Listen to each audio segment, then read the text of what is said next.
আমরা একটু এখানে নিশাত তাসনিম দিশা, আমার নাম নিশাত মাসনিকা, ও হচ্ছে নিশাত তাসনিম দিশা, চারুদিয়া ওর হচ্ছে উদ্যোগ। তো ওর গল্প শুনবো, কিভাবে ওর উদ্যোক্তা জীবনের শুরু সবকিছু। তার আগে একটু চারুদিয়ার স্টলটা দেখিয়ে দিই। ও হ্যান্ড পেইন্ট নিয়ে কাজ করে। তুমি বলো, তুমি কি নিয়ে কাজ করো? আমি মূলত সবকিছু দৈনন্দিন জীবনে ব্যবহার করা যায় যেগুলো, সেগুলোর মধ্যে কিভাবে একটু নতুনত্ব আনা যায় সেজন্য হচ্ছে হ্যান্ড পেইন্ট করি। যেমন হচ্ছে এখানে টোট ব্যাগ, এখন আমাদের নতুন জেনারেশনের সব থেকে বেশি ব্যবহার করা জিনিস টোট ব্যাগে, সবগুলো যেগুলো হ্যান্ড পেইন্ট করা। মানি ব্যাগ, ছেলেদের জন্য বা মেয়েরা সবাই ব্যবহার করতে পারে ছোট ছোট মানি ব্যাগগুলো, এগুলো তো হচ্ছে হ্যান্ড পেইন্ট করা সবকিছু। এটা ছোট মোবাইল ব্যাগ, কয়েন ব্যাগ, সবকিছু হচ্ছে হ্যান্ড। বিশেষ করে টিনেজ বাচ্চারা যারা স্কুলে বা কলেজে পড়ে, এই ধরনের মানি ব্যাগগুলো কিন্তু চমৎকার তাদের জন্য, একেবারে বাজেট ফ্রেন্ডলি, তাই না? কত করে বলে দাও?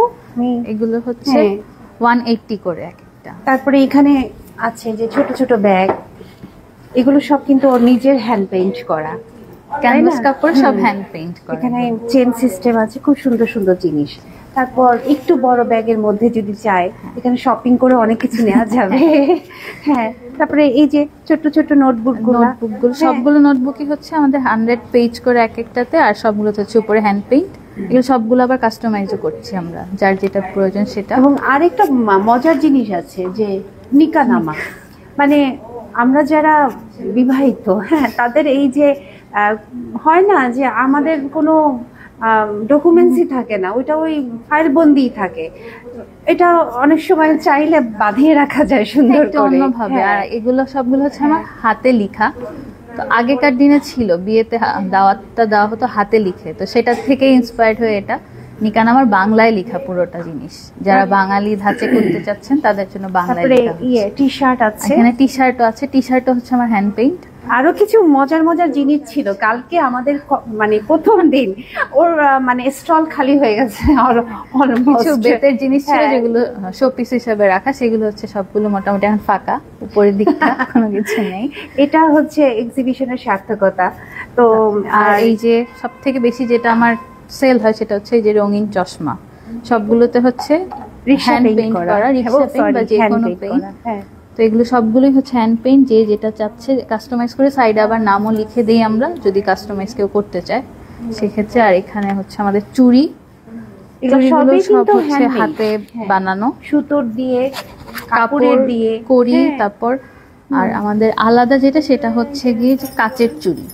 কাচের চুড়িতে প্রথম আমরা হ্যান্ড পেইন্ট করছি, সবগুলো হ্যান্ড পেইন্ট করা কাচের চুড়িতে। এটা হচ্ছে আমাদের একটু অন্যরকম, যেটা সচরাচর দেখা যায় না। তো দিশা, তোমার স্টল দেখলাম এবং তুমি আরো কিছু কাজ করো। এই যে যেমন হচ্ছে এই পাশ দিয়ে যদি দেখা যায় মাটির ছোট ছোট প্রদীপ হচ্ছে, এগুলো হচ্ছে শোপিস, ছোট ছোট ফুল রেখে দেওয়া যাবে। ওই যে হাত পাখাটা দেখাও, যেগুলো হচ্ছে বাংলার হারায় যাওয়া সংস্কৃতি, যেটা এখন আর চলে না, কিন্তু সেটাকে ধরে রাখার জন্য আমাদের চেষ্টা। এটাকে এইভাবে এইভাবে ঘুরিয়ে ঘুরিয়ে বাতাস খেতে হয়। হ্যাঁ, আর এখন ঘর সাজানোর জন্য এগুলো খুব ব্যবহার করা হয়, তাই সেটা আমরা করছি। তো আমরা তোমার এই উদ্যোক্তা জীবনের গল্পটা শুনবো। তো একটু বারান্দাটা কি খোলা আছে?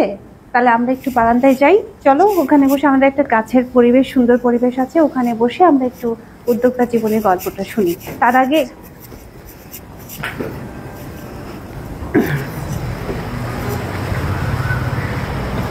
বসি। আমাদের দেখা যাচ্ছে সোনাক্ষী, ক্লিয়ার? আচ্ছা, যেটা বলছিলাম যে তোমার উদ্যোক্তা জীবনের গল্প, ওখানে কিছুটা শুনলাম যে তোমার মা, ভাবি, পুরো পরিবার সঙ্গে আছে। আমার পুরো পরিবার সঙ্গে, যেমন আমার এই প্রাইস ট্যাগিং গুলো সব আমার বাবা করেছে, হ্যাঁ, আর এগুলো সব এক্সেল শিট ফাইল করে এগুলো আমার ছোট ভাই করেছে। তো এরকম করে পুরো পরিবারকে অ্যাক্টিভ, মানে একসাথে করে রাখা, সেখান থেকে আর শখের বসে শুরু করা, কিন্তু এখন এটাকে আমি আরো আগিয়ে নিয়ে যেতে চাই, যেন আরো কিছু মানুষ এটা করে তাদের জীবনটাকে এরকম সুন্দর করে গুছাতে পারে। উদ্যোক্তা জীবনই তো এরকম, উদ্যোক্তা জীবনটা কিন্তু নিজে ভালো থাকার পাশাপাশি আরো কয়েকজনকে ভালো রাখা যায়। তো এখন যেটা হচ্ছে যে এক্সিবিশন করে কেমন লাগছে? সাধারণত আমরা এই এক্সিবিশনটা যে জন্য করা, যে এখানে আপনাদের প্লেন যাচ্ছে সাধারণত এখানে যেটা এক্সিবিশনটা এই জন্যই করা যে তোমাদের যেটা দেশজ ক্রাফটসের মূল থিম, যে নিজ ব্র্যান্ড পরিচয়ের পাশাপাশি চারুদিয়ার ব্র্যান্ডটাও যাতে উঠে আসে, এবং এই ফিলিংসটা এবং ডিসপ্লে এবং এই প্রোডাক্ট তৈরি, ট্যাগিং, একটা থিম বেস কাজ, এটাই কিন্তু দেশজ ক্রাফটসের উদ্দেশ্য ছিল।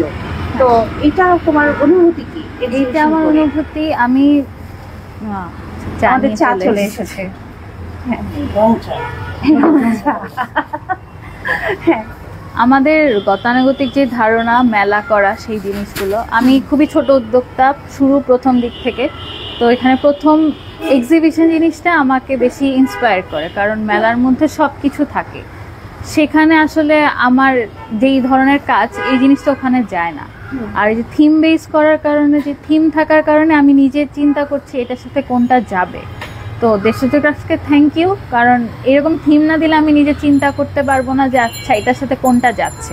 যেমন আমার প্রোডাক্ট আছে 30+, কিন্তু এখানে স্পেসিফিক কে কোনটা আনবে। তো এক্সিবিশনগুলো আমাদের ক্রিয়েটিভিটিকে আরও বুস্ট আপ করে, যেটার জন্য এক্সিবিশনগুলো দরকার।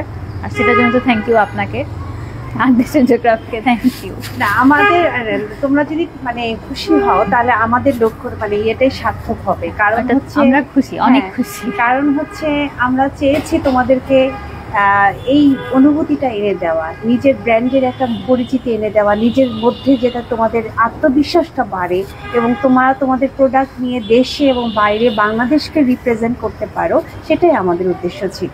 তো চারুদিয়া নিয়ে তোমার ভবিষ্যৎ পরিকল্পনা কি? আমার ভবিষ্যৎ পরিকল্পনা এটাকে আরো বড় করা, আর যারা এখন ছোট ছোট আমি যাদের কাছ থেকে কাজগুলো নিচ্ছি তারা যেন বড় পরিসরে আমার সাথে কাজ করতে পারে। আর আমার মেইন টার্গেট হচ্ছে মানে আমার মা ফুপি যারা ছোট মানে আমাদেরকে বড় করেছে, এখন তারা বেকার, কারণ আমরা বড় হয়ে গেছি। তো তাদের এই বেকারত্বটা বোধটা দূর করা, আমি তাদেরকে নিয়ে কাজ করতে চাই। বেকার শব্দটা হবে না, বলতে পারো যে কিছুটা তাদের একাকিত্বটা দূর করা, ওটা দূর করা। যেমন আমার বাবাও এখন রিটায়ার্ড, তো উনিও এখন বাসে কি করব। তো আমি ওই জেনারেশনটা যেন নিজেদেরকে মানে লোনলি ফিল না করে, তাদেরকে মানে আমরা এখন অকেজো, এই জিনিসটা যেন তাদের মধ্যে না আসে, আমি তাদেরকে নিয়ে কাজ করতে চাই। আর ভবিষ্যৎ পরিকল্পনা, আমি দেশের এই সংস্কৃতিগুলোকে আমি বাইরে প্রেজেন্ট করতে চাচ্ছি, যে হ্যাঁ আমাদের দেশের পণ্য এগুলো, আপনারা এগুলো দেখতে পারেন। যেমন আমরা এটা অস্ট্রেলিয়ার, এটা জার্মানি, তো আমি চাই ওখানে ওরা বলুক এটা বাংলাদেশের পণ্য, চারুদিয়া বাংলাদেশের একটা পণ্য, এটা আমি চাচ্ছি। এবং সেক্ষেত্রে তুমি দেশজ ক্রাফটসকে সবসময় পাশে পাবে, সেটা আমি ভরসা রাখি, ভরসা পাই। সেই জন্য আপনাদেরকেও ধন্যবাদ, আমিও আপনাদের সাথে সবসময় থাকবো। অনেক ধন্যবাদ। আমরা চেষ্টা করেছি দিশার গল্প আপনাদের সামনে অল্প করে হলো তুলে ধরতে। আশা করি যদি আপনাদের ভালো লেগে থাকে তাহলে আমাদের প্রচেষ্টা সার্থক হবে। দেশজ ক্রাফটসের স্লোগান হচ্ছে বিশ্বে দেশের ঐতিহ্য, মানে দেশজ ক্রাফট চায় দেশে এবং বিদেশে বাংলাদেশি পণ্য ছড়িয়ে পড়ুক।